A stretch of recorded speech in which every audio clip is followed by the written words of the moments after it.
Are you a FISBO? Are you a for sale by owner? Have you been thinking about selling your home without a real estate agent? Well, then you're a FISBO.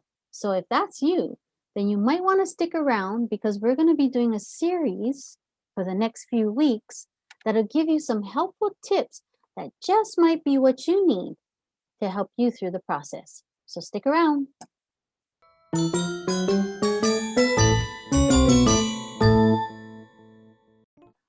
Aloha, my FISBO friend, and welcome back. On my channel, I like to educate people about the real estate market and how to sell their home here in Hawaii. My name is Tanya Ahina, Hawaii Homes by Tanya, brokered by eXp Realty here in Hawaii. I run a real estate business on the island of Oahu. And as an agent, I must say, I respect your tenacity of taking on the challenge to go it alone and sell your property without a real estate agent like myself. That's why I dedicate this series to you. We'll be covering a few tips each week until you have all the ammo you need to be on your way and hopefully help you succeed. Let's get started.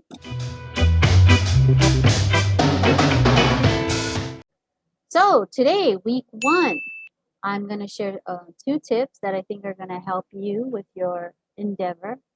Tip number one is really simple. Know your exit strategy. So what do I mean by that? Oftentimes when you're selling your property, you forget about your own exit strategy. What happens after you sell your property? Are you going to rent your next property? Are you going to buy your next property? And if you decide to buy your next property, how are you going to buy your next property? Will it be using a lender to finance it, or are you going to be paying all cash? If you're going to be using a lender, you want to make sure you get qualified, pre-approved beforehand, because again, you're going to be doing two things simultaneously, selling and buying at the same time. So it might get a little overwhelming. So you just want to make sure you do that early on. That way, you know how much you qualify for, and then you can keep tabs on the location of where you are able to afford it. If you're going to be paying cash, you want to also run the numbers, look at the locations that you can possibly afford, and then make sure you know what you have to end up with in order to make your next purchase happen. Tip number two is do a CMA, comparative market analysis. All right. A lot of agents will do this for free that's part of their services when you use them. If you're a for sale by owner, of course, you have to do your own comparative market analysis, which is basically just looking at your area and what properties have sold in your area and for how much, and what are the active listings and how much they're selling for, and dissect what each of those homes had versus yours. Are they better, more square footage, more improvements done?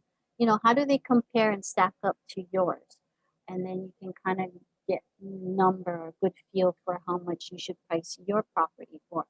Now, what you don't want to do is solely rely on Zestimate.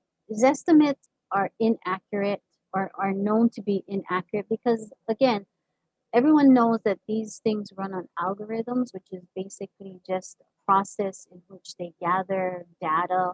They're automated reasonings. And so they're pulling information, just not really human reasoning. Again, humans can dissect, okay, well, there's improvements that were made, where Zestimates, no one can go into your property and see which houses have improvements or which have not. You can't replace human research and reasoning. That's just the bottom line. Now, always verify the numbers for accuracy. So you could kind of use estimates, but I wouldn't solely rely on it. Again, run your own numbers, verify the accuracy of the numbers, know your market. Another thing that CMAs help do is avoid overpricing or underpricing.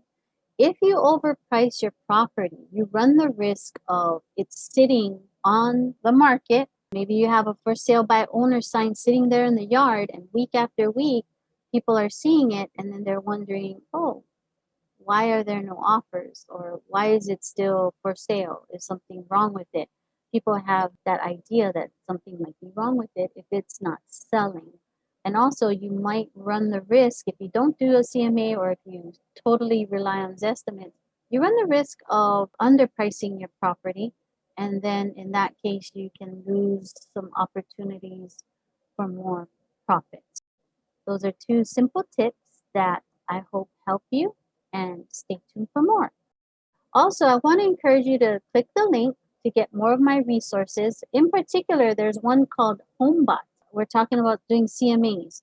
The HomeBot, you type in your address, it's free. It's a free automated report that it'll pull up your property and it'll give you a breakdown of, again, it's using some algorithms, but a little more in depth. And then you can also go in there and adjust it so that the numbers come out a little bit more accurate.